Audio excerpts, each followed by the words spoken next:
झुमकावा तो बजरिया जाके सोनारावा से जोड़बै भौजी।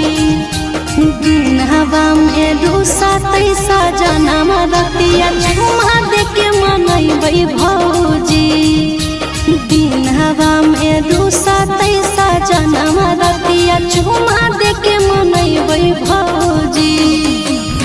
टूटतै झुमकावा तो बजरिया जाके सोनारावा से जोड़बै भौजी।